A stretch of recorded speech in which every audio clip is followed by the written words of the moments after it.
vemos que Dios ordenó a Moisés hacer el tabernáculo, edificar, a construir el tabernáculo. Moisés lo hizo conforme al modelo que había visto, que se le había mostrado en el monte. Y por supuesto, lo que tuvo que ver Moisés fue el templo del cielo, el lugar santísimo, el lugar santo, el atrio exterior. Y lo que hacía Moisés era justamente representar aquel en un aspecto físico. Ese aspecto físico era figura y sombra de las cosas celestiales, de las cosas espirituales. Y de esto recordamos lo que está escrito en Hebreos, en el capítulo 8, en el verso 5, los cuales, dice, sirven a lo que es figura y sombra de las cosas celestiales, como se le advirtió a Moisés cuando iba a erigir el tabernáculo, diciéndole: mira, haz todas las cosas conforme al modelo que se te ha mostrado en el monte. Amén. De tal manera que lo que hizo Moisés era un aspecto físico y correspondía a lo que él había visto en el monte, allí en el cielo, porque había visto el templo del cielo. Y lo que correspondía al templo del cielo era el tabernáculo. Lo que corresponde a tu rostro en el agua es tu rostro reflejado en el agua. Lo que corresponde a tu corazón del cuerpo físico es tu corazón del alma. ¿Me están entendiendo? Y eso también se aplica en lo que es el Israel terrenal, que están sujetos a la ley de Moisés, el pueblo de Dios, y nosotros como el Israel espiritual, sujetos a la ley del Espíritu. ¿Me entienden? De tal manera de que delante de Dios somos un solo pueblo, unos sujetos a la ley. ¿Y por qué el Señor ha determinado que ese pueblo siga conforme a la ley? Para que conforme a la ley pueda edificar el tercer templo.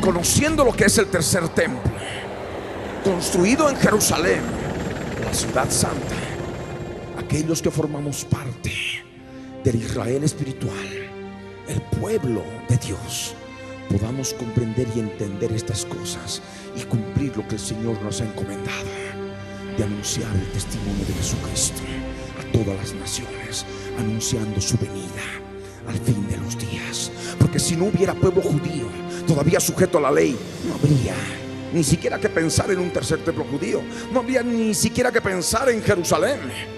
¿Me entienden? No habría nada que ver.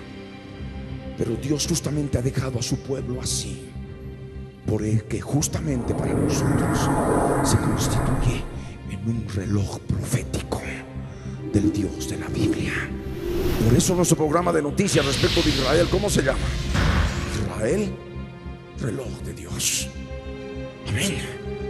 Nosotros que ahora formamos parte del nuevo pacto, podemos entender la riqueza y la profundidad de las cosas del antiguo pacto. Las cosas del antiguo pacto son figura y sombra de las cosas espirituales que conforman el nuevo pacto, del cual nosotros somos participantes. Siendo gentiles, hemos sido injertados en el buen olivo. El buen olivo es el pueblo de Dios. ¿Me entienden? de tal manera de que participamos de esa rica savia que también circula por el buen olivo, circula por el pueblo de Dios, que es la presencia de Cristo, la presencia del Espíritu Santo, y por tanto también la presencia del Espíritu de la profecía, porque el Espíritu Santo es el Espíritu de la profecía, es el Espíritu de Cristo. Amén. Que nos hace comprender y entender las riquezas de todo aquello que circula por lo que es el pueblo de Dios. Amén. Por eso cuando vemos aspectos del pueblo judío, inmediatamente comprendemos y discernimos el aspecto espiritual. En ellos fue lo físico, para nosotros es lo espiritual. Cuando leemos, por ejemplo, la conquista de la tierra de Canaán, para ellos fue un aspecto físico, para nosotros es un aspecto espiritual, porque tenemos que conquistar también la tierra santa, que es nuestra alma, nuestro corazón, para que sea solamente posesión del Dios de la Biblia, de nuestro Dios, que es el mismo Dios de Israel. Somos un solo pueblo. Ellos tienen sí a la Jerusalén terrenal, la ciudad de la profecía, pero también hay otra ciudad de la profecía, y sabemos que está construida allí en el cielo, cuyo arquitecto y perito constructor es Dios, es la Jerusalén celestial. Así como nosotros vemos que esta Jerusalén terrenal es la ciudad santa, la ciudad de la profecía, la ciudad relacionada con el Israel terrenal, nosotros siendo parte del Israel espiritual, tenemos a la Jerusalén celestial. Amén. Tenemos esa ciudad santa. Así como hay un monte de Sión en Jerusalén terrenal, hay un monte de Sión allá en el cielo. ¿Me entienden? En la Jerusalén celestial. Y todo tiene su contraposición espiritual a lo físico. El Señor dijo: he aquí os doy potestad para hollar serpientes y escorpiones y toda fuerza del enemigo. Aquel que no ha nacido de nuevo, aquel que no conoce los conceptos de guerra espiritual, ha de decir: bueno, entonces me voy a ir a la selva y voy a poder pisar a las serpientes, a los escorpiones, y a todos los animales que son mis enemigos. Y de pronto va a estar ahí cazando animales. Nada raro, porque hay cada individuo con cada cosa ahora en este mundo. Pero nosotros que tenemos el Espíritu de Dios, sabemos que esas serpientes, escorpiones, los animales de la creación son figura y sombra de las cosas espirituales, de la realidad de un mundo espiritual. ¿Me entienden? De lo que son espíritus inmundos, espíritus demoníacos, del tipo de las serpientes, entre las cuales está la serpiente antigua, que se llama Diablo y Satanás, el acusador, el diablo, el calumniador. Entonces todo esto rige nuestra vida, ya conociendo la verdad en Cristo Jesús, la gracia y la verdad en Cristo Jesús. A través del nuevo pacto podemos entender todas las cosas. Aquello que es físico, claramente discernimos espiritualmente. ¿Me entienden? Porque las cosas de Dios se han de discernir espiritualmente. ¿Están entendiendo? Es por ello que así como nosotros vemos a esos 144,000, 12,000 de cada tribu en la tierra, porque están en la tierra, porque podemos darnos cuenta en el contexto. Les dice claramente: no hagáis daño a la tierra, ni al mar, ni a los árboles. Están sobre la tierra estos 144,000, hasta que hayamos sellado en sus frentes a los siervos de nuestro Dios, que son esos 144,000, 12,000 de cada tribu, un remanente de Israel.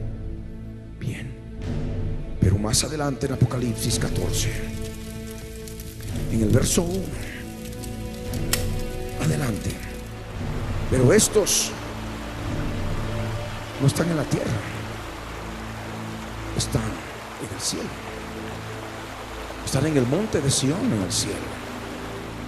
Y dice la palabra: después miré, y he aquí el Cordero estaba en pie sobre el monte de Sión, y con él 144,000 que tenían el nombre de él y el de su padre escrito en la frente.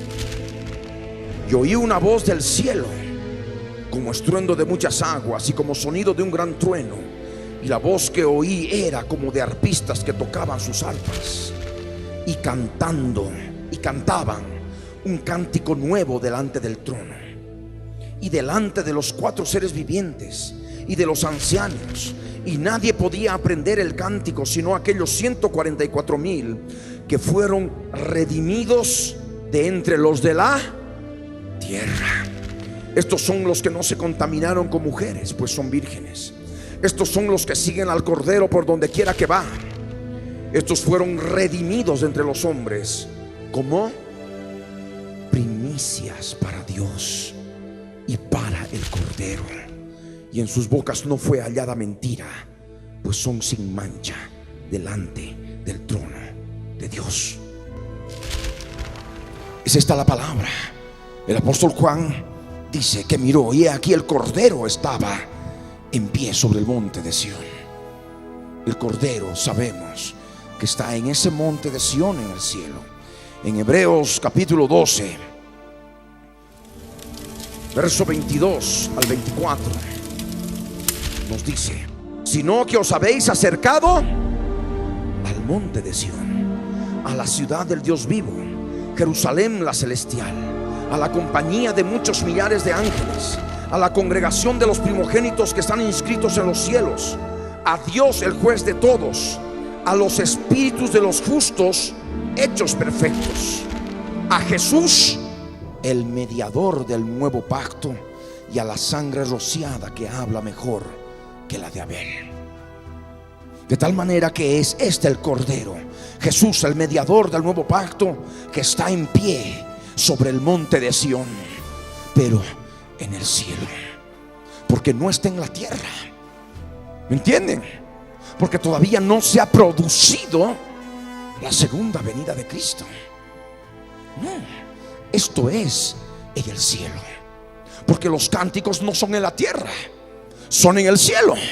Porque aquellos que cantan el cántico nuevo están delante del trono, y el trono está en el cielo.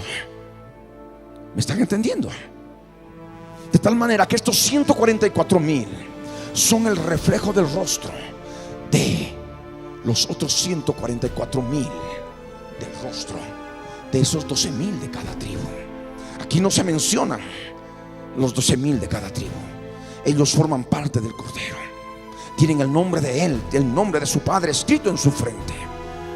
En cambio los otros están claramente identificados por el nombre de cada tribu. ¿Me están entendiendo? Hay otro aspecto. Aquí el apóstol Juan no dice que es una voz de la tierra, dice una voz del cielo, y son estruendo de muchas aguas. Y eso ocurre en el cielo, como sonido de un gran trueno. Eso solamente ocurre en el cielo, en el monte de Sión, en el cielo. Y dice: la voz que oí era como de arpistas que tocaban sus arpas. Esto es en el cielo. Y aquellos que cantan el cántico nuevo delante del trono están en el cielo, porque el trono está en el cielo. Y están delante de los 4 seres vivientes y de los ancianos. ¿Y dónde están los 4 seres vivientes y los ancianos? En el cielo. De tal manera que este monte de Sión no es en la Jerusalén terrenal. ¿En dónde es? En la Jerusalén celestial.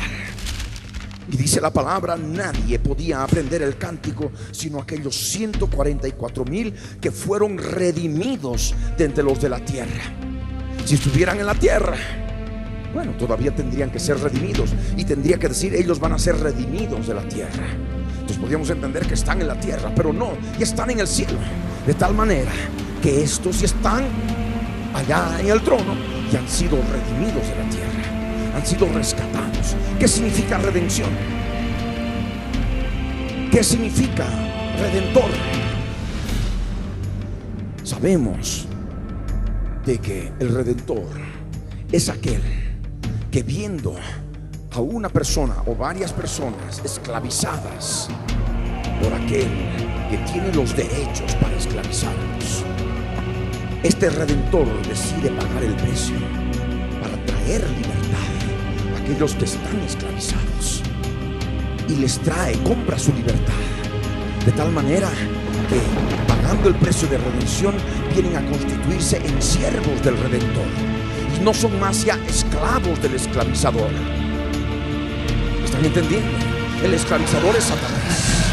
La causa de la esclavitud es el pecado, es el derecho legal. Y el Señor Jesús ha pagado el precio, su muerte en la cruz del Calvario y su sangre derramada en la cruz. Y mediante ese precio nos ha comprado para que seamos libres de la esclavitud del pecado y por ende de Satanás. Y venimos a ser siervos de nuestro Redentor, siervos del Señor Jesucristo. Y estos que están redimidos, que son redimidos de entre los de la tierra, son justamente primicias. Amén. Primicias de la redención. Y son características que cumplen en el verso 4. Estos son los que no se contaminaron con mujeres. Algunos podrán decir entonces, el celibato es lo correcto, cuando sabemos que Dios ha instituido desde el principio el matrimonio.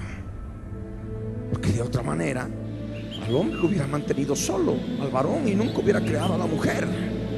Y el Señor dijo claramente: no es bueno que el hombre esté solo, le haré ayuda idónea para él. En ninguna parte de la Biblia, de Génesis a Apocalipsis, podemos de alguna manera poder comprender, entender de que el celibato personal, el celibato por un esfuerzo voluntario, humano o por orden de hombres, está apoyado o determinado por el Señor. Hay unos que sí lo hacen y por obra directa del Señor, por su Espíritu Santo, que son libres de presión sexual. Y de ellos, por supuesto, tenemos el apóstol Pablo. Pero de pronto sabemos, conforme a la palabra, es que el hombre se case, cada uno tenga su propia mujer y cada mujer tenga su propio marido. Esto debido a las fornicaciones, a los pecados sexuales. De tal manera que dentro del matrimonio, lo que es el deber conyugal no provoca contaminación. Y esto es justamente lo que debemos entender y comprender al leer, tener claro al leer el verso 4. Estos son los que no se contaminaron con mujeres, es decir, aquellos que se mantienen en pureza delante del Señor. Siendo solteros, por supuesto, se mantienen en pureza. Siendo solteras también. Siendo casados, casadas, se mantienen en pureza dentro del matrimonio.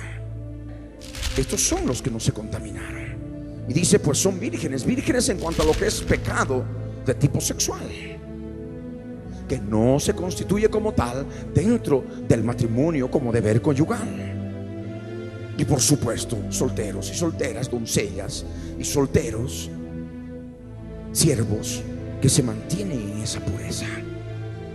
Y dice por ello la palabra: estos son los que siguen al Cordero por donde quiera que va. El cuerpo obedece a la cabeza. Ahí está el cuerpo de Cristo, como hijo varón, formando parte del Cordero, como un varón perfecto. Amén. Es lo que dice la palabra. Estos fueron redimidos de entre los hombres como primicias para Dios. ¿Cuántos son las primicias? ¿Cuántos?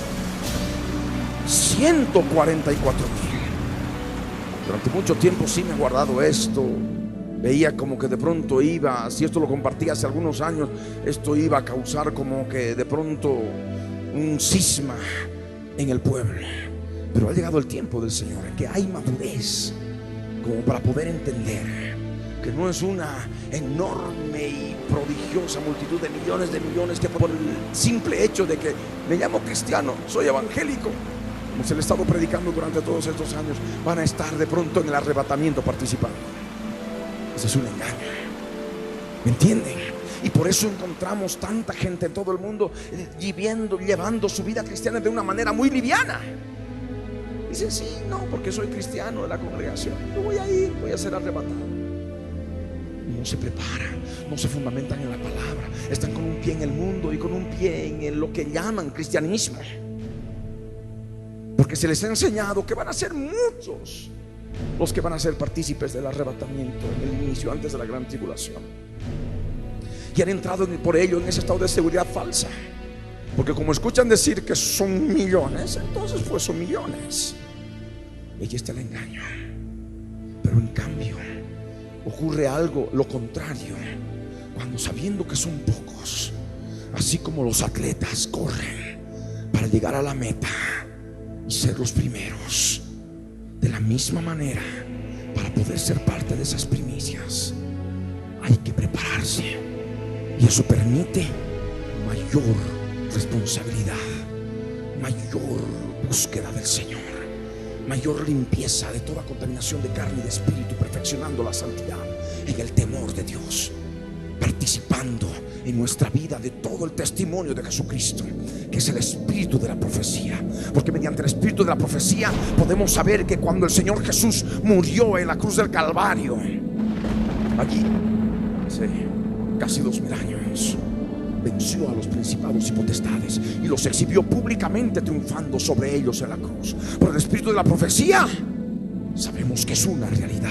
Y cuando nosotros crucificamos la carne diariamente, cuando llevamos la cruz de Cristo en nuestra vida, crucificamos la carne con todas sus pasiones y deseos, tenemos el poder y la autoridad para exhibir públicamente a los principados y a las potestades, despojarlos de su poder sobre la obra que el Señor consumó en la cruz del Calvario hace casi 2000 años. Las cosas que han sucedido allá son para nosotros, para todo momento, en todo instante. Lo que fue, ya es. Y ese es el espíritu de la profecía. Mas estamos aquí en el Señor, conforme a su misericordia, para recibir esta palabra. Y sabemos de que en Bolivia habrá no sé cuántos, pero de entre todo el mundo, esas primicias van a ser redimidas de entre los hombres para Dios y para el Cordero, y van a ser 144,000. Hay algunos que dicen: ay no, entonces yo me desanimo, ya no, ¿qué? 144,000, ¿qué voy a hacer? Es porque hay pecado en su corazón y no quiere renunciar al pecado, porque sabe que todavía lleva muchas cosas que no quiere entregar. Pero aquel que tiene disposición de buscar al Señor, aquel que quiere verdaderamente servirle, por supuesto que ha de luchar, por supuesto que ha de llegar a la meta y ha de ser coronado. Amén. Ha de poder encontrarse con su Señor siendo parte de las primicias. Amén. Es la palabra. Y dice el verso 5: y en sus bocas no fue hallada mentira, pues son sin mancha delante del trono. Alguno podrá decir: es que hermano, he mentido, hermano, he hecho eso. Bueno, ahora lo sabes. Que el cristiano, por favor, deje de mentir, que deje de exagerar, porque en la exageración también está la mentira, está el engaño, la mentira, el arreglarlas como mentira. Dice la palabra: en sus bocas no fue hallada mentira. Son sin mancha, sin contaminación delante de Dios. ¿Cómo podemos descontaminarnos? ¿Cómo podemos desmanchar nuestras vestiduras? Con la sangre del Cordero. Aquellos que están en la presencia del trono, dice, ellos le han vencido la sangre del Cordero y con la palabra del testimonio de ellos. ¿Cuál es el testimonio de ellos? El testimonio de Jesucristo. Y es más, inclusive menospreciando sus vidas hasta la muerte algunos. Amén. Leemos otro aspecto de la palabra en el verso 9 de Apocalipsis 7. Ahí vemos esa gran multitud que justamente, y hemos creído en su momento que esa gran multitud es la gran multitud arrebatada. Pero ¿dónde están entonces aquellos que han muerto en las edades pasadas, desde Adán, Abel y tantos otros? Dice la palabra en el verso 9: después de esto miré, y he aquí una gran multitud la cual nadie podía contar, de todas naciones y tribus y pueblos y lenguas, que estaban delante del trono y en la presencia del Cordero, vestidos de ropas blancas y con palmas en las manos, y clamaban a gran voz diciendo: la salvación pertenece a nuestro Dios, que está sentado en el trono, y al Cordero. En esa gran multitud están los resucitados, porque dice la palabra que los muertos en Cristo resucitarán primero. ¿Y de dónde son? Son de pueblos, tribus, naciones y lenguas, y de todas las edades. Pero también en esa gran multitud están las primicias. Nosotros, los que vivimos, los que hayamos quedado, seremos arrebatados juntamente con ellos en las nubes. Una cosa son ellos y otra cosa somos nosotros. Es decir, las primicias, aquellos que van a ser parte de esos 144,000 que van a ser redimidos de entre los de la tierra. ¿Me están entendiendo? Y por eso es una grande multitud. No es que es esa grande multitud de todos los que viven ahora, no. Están los resucitados principalmente. Y nosotros, los que vivimos, los que hayamos quedado. Y esos son justamente aquellos que son primicias, que son arrebatadas para Dios y para su trono, y son 144,000. Y claman a gran voz. Es una gran voz, por supuesto, es una gran voz. A mí me gustaría conocerlo a Adán. Personalmente le digo, a mí me gustaría conocerlo a Adán. ¿Cómo? En aquel momento, cuando el Señor profería los juicios a la serpiente, cuando ya Adán había comprendido que hallaba la muerte en su interior, pudo entender en su corazón que de la simiente de la mujer, de su mujer, vendría el Mesías a dar vida. Qué lindo. Y también hablar con Abel y hablar con Noé, a ver que nos cuente cómo fue los días de Noé.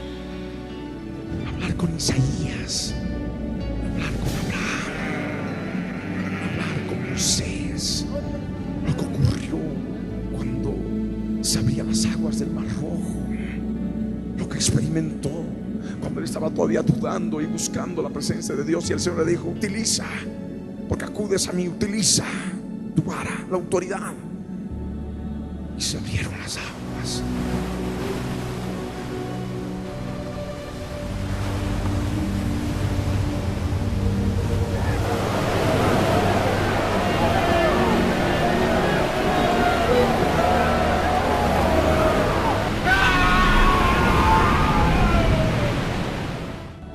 Hablar con Abraham, cómo le creyó a Dios.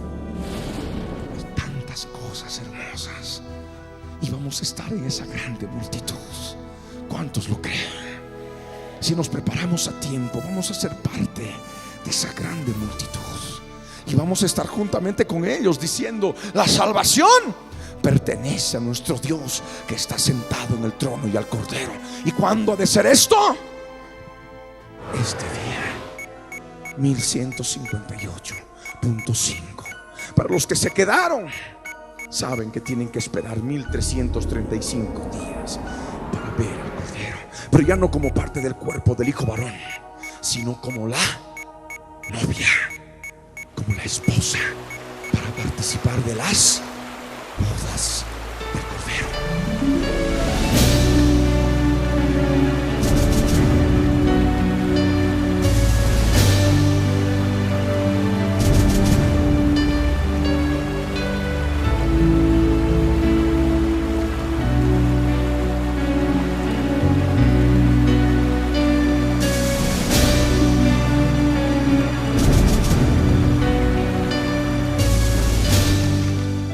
Bienaventurado, dichoso, gozoso el que llegue y espere a 1335 días.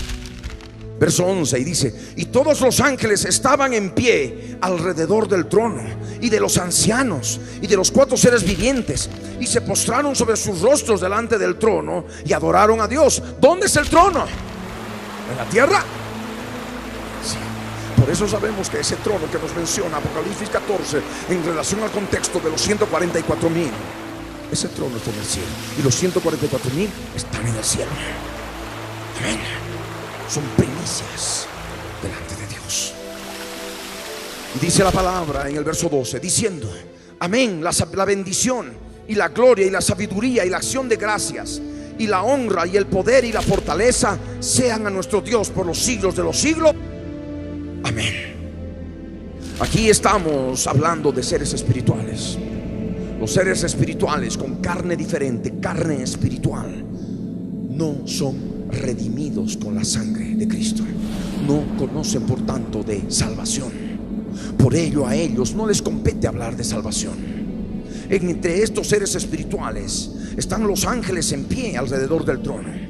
Entre estos seres espirituales están los ancianos, los 24 ancianos, que son seres espirituales. No tienen nada que ver con seres humanos, porque de otra manera estarían hablando de salvación y no estarían dentro del grupo de los seres espirituales que no conocen de redención, no conocen de salvación como corresponde a los seres humanos. Aquí nos menciona a los 4 seres vivientes, son seres espirituales. Y dice la palabra que se postraron sobre sus rostros delante del trono y adoraron a Dios, diciendo amén. Y en ningún momento de lo que sigue se menciona salvación. Mencionan bendición, la gloria, la sabiduría, la acción de gracias, la honra, el poder y la fortaleza. Pero no hablan de salvación, porque ellos no conocen de salvación.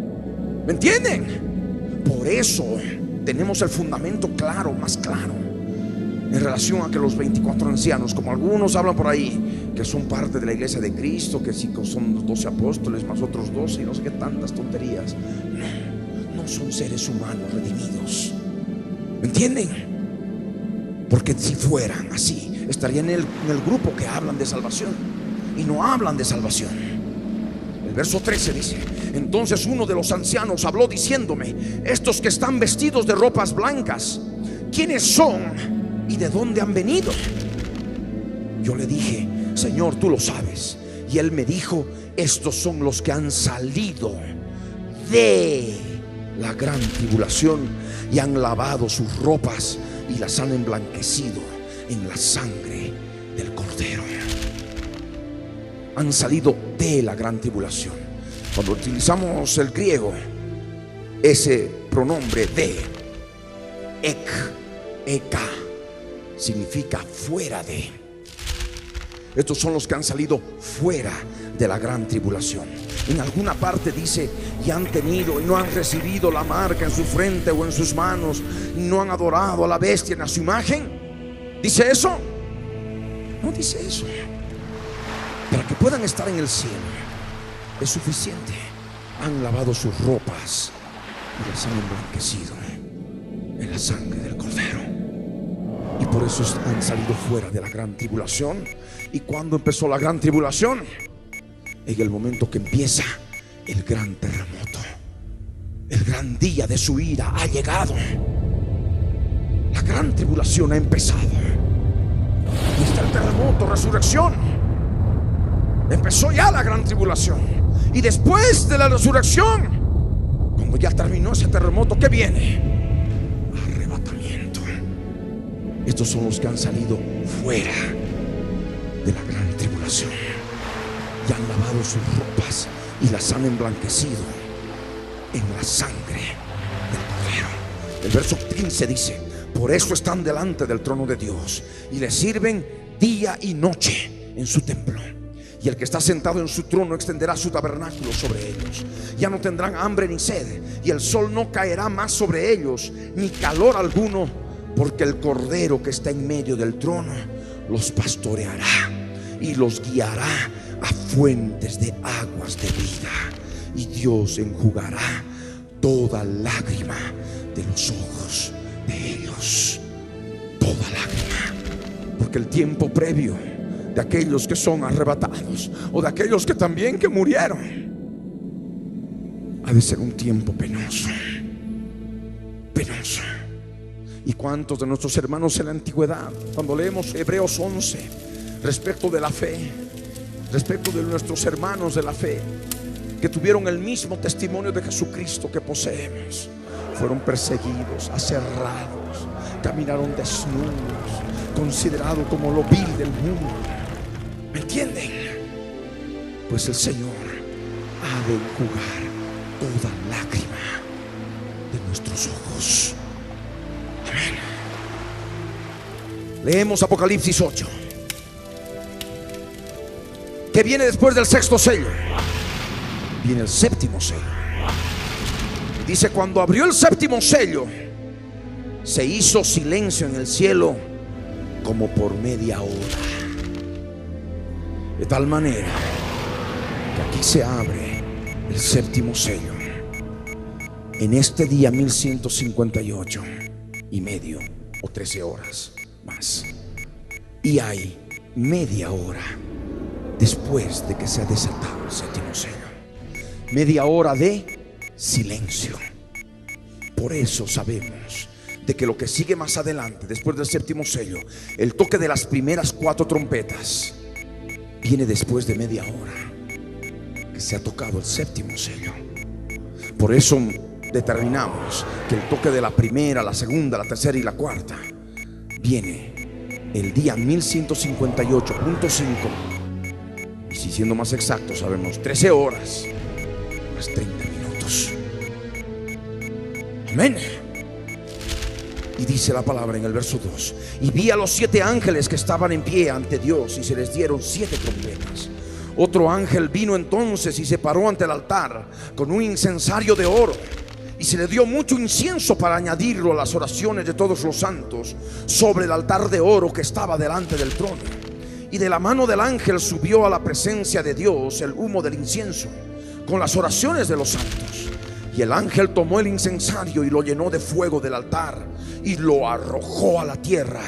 Y hubo truenos y voces y relámpagos y un terremoto. Y esto es lo que ocurre después de estos 30 minutos en este día. ¿Me están entendiendo? Y es en el día del arrebatamiento, el día del gran terremoto, el día de la resurrección, el día del arrebatamiento de los 144,000 de las primicias, el día en que el dragón cae del cielo juntamente con sus ángeles, cuando todo monte es removido y las islas también son removidas de su lugar, los grandes de la tierra, los reyes, los poderosos, los jefes militares, todo siervo, todo libre, huyen a los montes, a las peñas. Y dicen: caed sobre nosotros y escondednos del rostro de aquel que está sentado sobre el trono y de la ira del Cordero, porque el gran día de su ira ha llegado. ¿Quién podrá sostenerse en pie? Y empiezan problemas climáticos, porque se detienen los 4 vientos del cielo. Y no solamente eso, sino que es justamente lo que acabamos de leer. Se desata el séptimo sello. Hay silencio de media hora. Y están ahí los 7 ángeles listos para tomar. Los 7 ángeles que están en pie delante de Dios, y se les dan las 7 trompetas. Y lo que vemos, ahí vemos a ese ángel que se le da mucho incienso para añadirlo a las oraciones de todos los santos sobre el altar de oro que está delante del trono.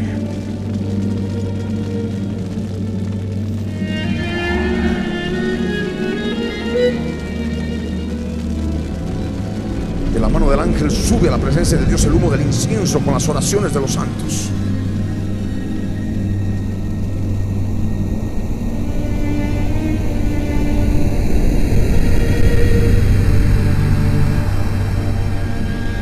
Y el ángel toma el incensario, ese momento, y lo llena de fuego del altar y lo arroja a la tierra.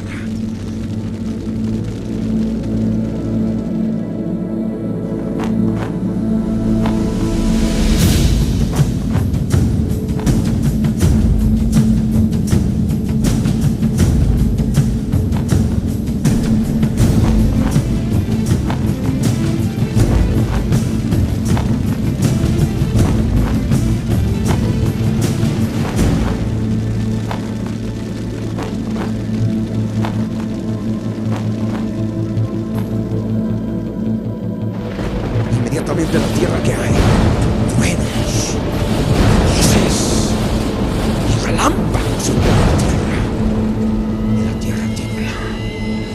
Un terremoto.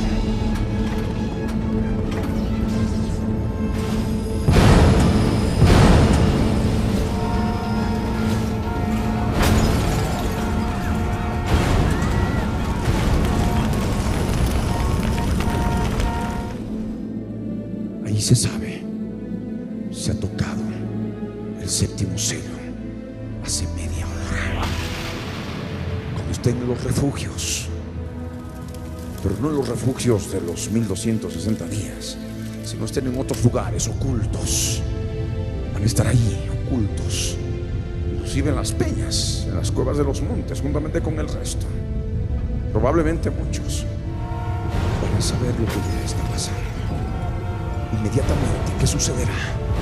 Después de aquella media hora viene el toque de la primera trompeta, y es inmediato el toque de la segunda. Viene el toque primero, toque segundo, toque tercero, toque cuarto.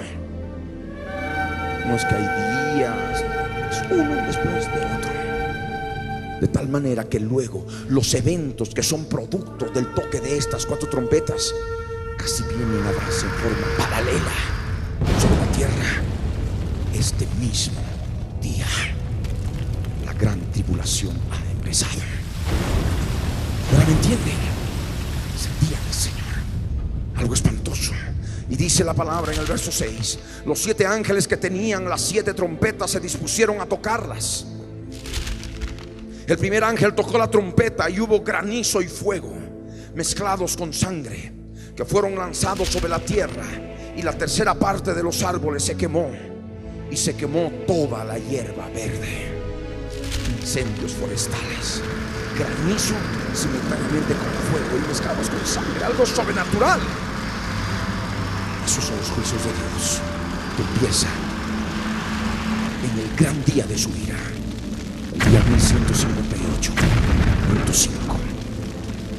Inmediatamente después de que tocó el primero, mientras se está desarrollando, ya empezó a caer granizo y fuego mezclados con sangre. Se toca la segunda trompeta, no se espera más, ¿me entienden? Es el mismo día. El segundo ángel tocó la trompeta, y como una gran montaña ardiendo en fuego fue precipitada en el mar, y la tercera parte del mar se convirtió en sangre, y murió la tercera parte de los seres vivientes que estaban en el mar, y la tercera parte de las naves fue destruida. Algo como una gran montaña ardiendo en fuego. Lo que vio el apóstol Juan fue un asteroide, fue un meteorito grande, una gran montaña, algunos kilómetros de largo seguramente, algunos kilómetros, y como una montaña, y que ha de caer sobre el mar. Sabemos que el asteroide, cuando llega a la atmósfera por la fricción, empieza a incendiarse, y por eso dice que está ardiendo en fuego. Y ha de caer, no ha de caer sobre la tierra, ha de caer en el mar. Y como efecto de ese golpe, dice la palabra, la tercera parte del mar se ha de convertir en sangre. Consideramos esto de una manera sobrenatural, y también seguramente por la cantidad de animales que van a ser aplastados por la terrible caída de ese asteroide. Hablamos de animales acuáticos, peces, seres acuáticos. Y murió la tercera parte de los seres vivientes que estaban en el mar, aplastados, y por tanto sí, hay mucha sangre. Y la tercera parte de las naves que hay en el mar, que ha de haber en el mar en ese momento, ha de ser destruida. Sabemos ya desde hace algunos años, el mundo científico anda con paranoia. Y es más, hay toda una organización mundial astronómica para poder determinar la dirección de los asteroides, porque muchos de ellos han pasado ya rozando la Tierra.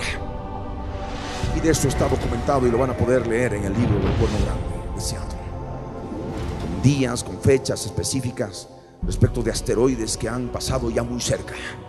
Sabemos que eso se ha de dar cuando se toque la segunda trompeta. Esto no es un cuento, ¿me entienden? No es una invención, es algo real.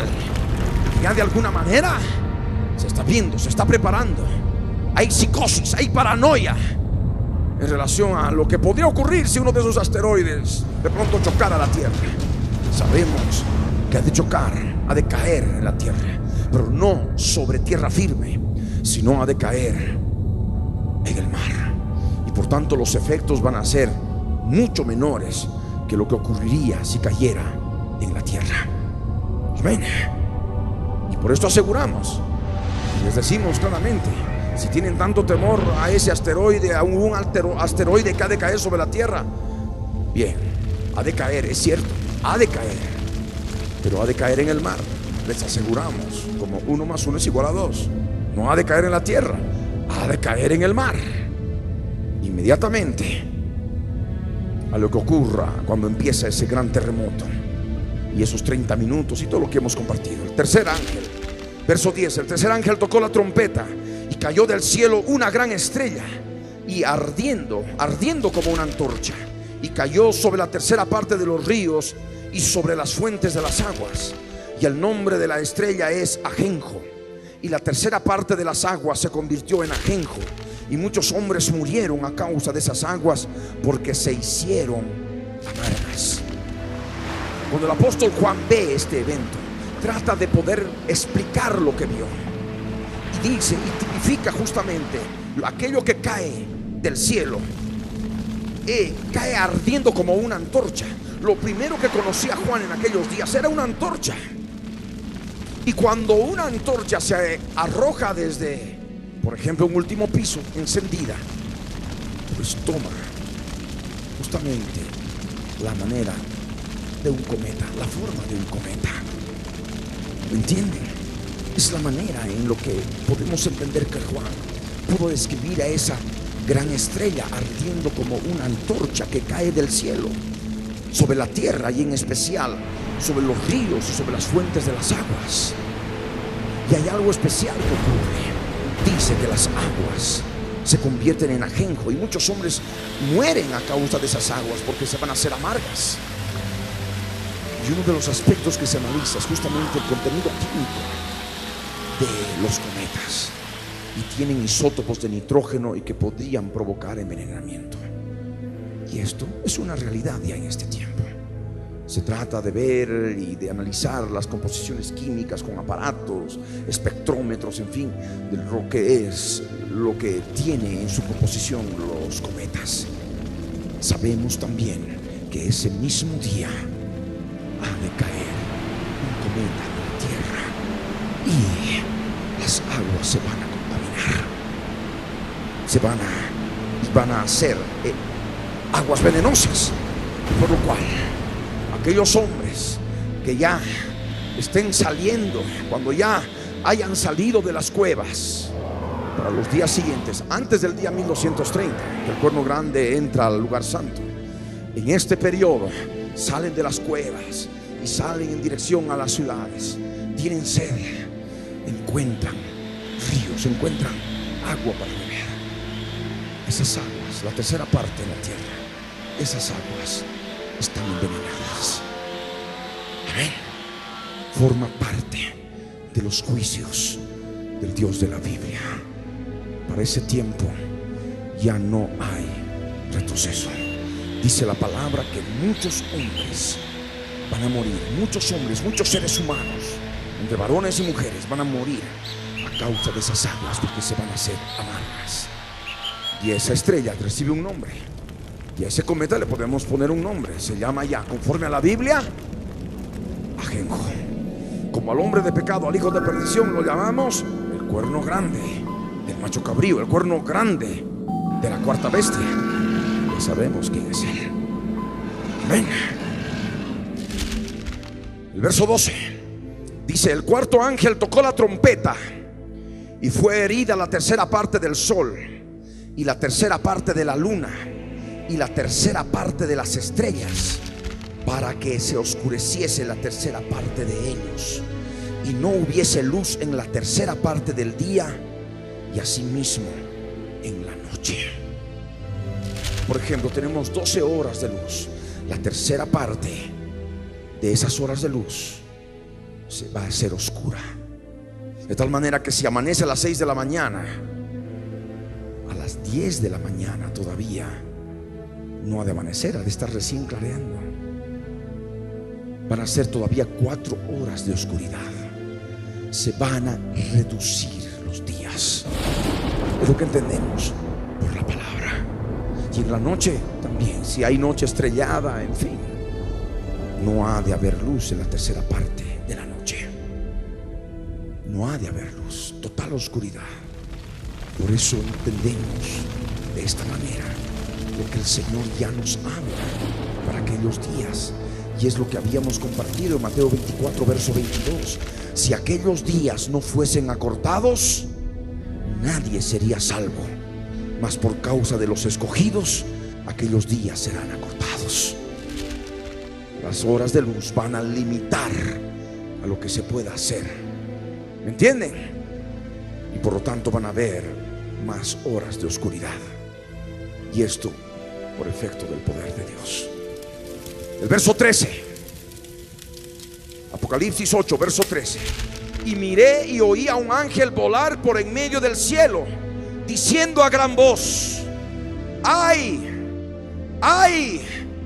¡ay de los que moran en la tierra a causa de los otros toques de trompeta que están para sonar los tres ángeles!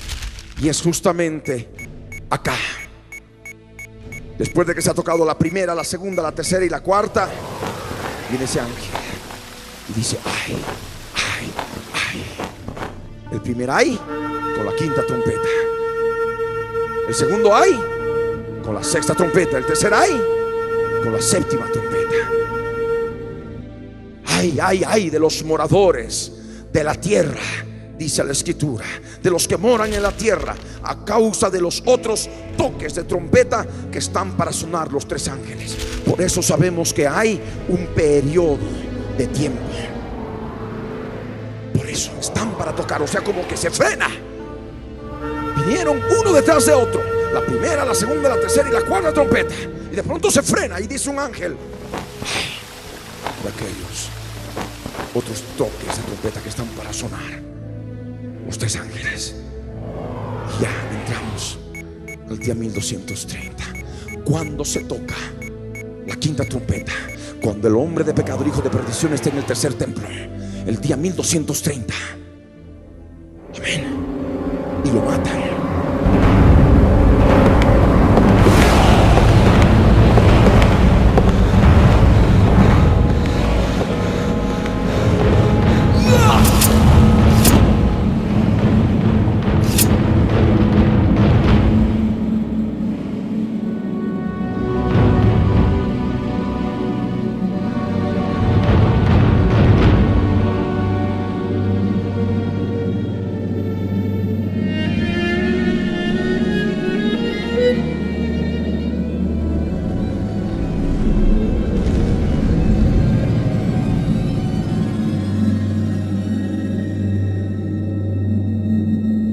Su muerte es la base para que el Abadón sea libre.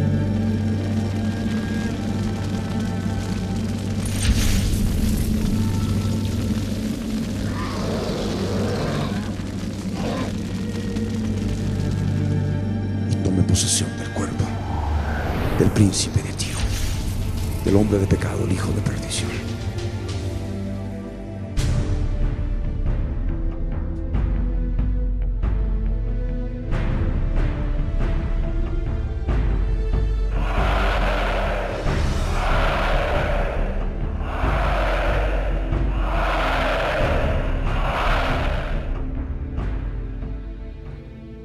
Vamos a ponernos de pie. Ahí donde estás, cierra tus ojos y ora conmigo. Padre amado, Padre santo, en el nombre de Jesús, subimos a tu presencia, Señor, para darte gracias porque nos has podido enseñar en estos días, conforme a tu misericordia, todo lo que ha de ocurrir, Señor, en la semana 70. Aunque sea en forma resumida, pero podemos tener ya un conocimiento panorámico, Señor, global, de las cosas que vienen y de las que están por venir. Señor amado, toma nuestras almas, toma nuestros corazones para buscarte, Señor, para entregarte cada día más nuestras vidas, porque tú eres nuestro Salvador. Queremos ser parte de esas primicias. Queremos prepararnos a tiempo. Solo tú puedes obrar, Señor. Solo tú puedes ayudarnos en nuestra vida cotidiana. Señor, toma nuestros corazones y ayúdanos a escudriñarlo.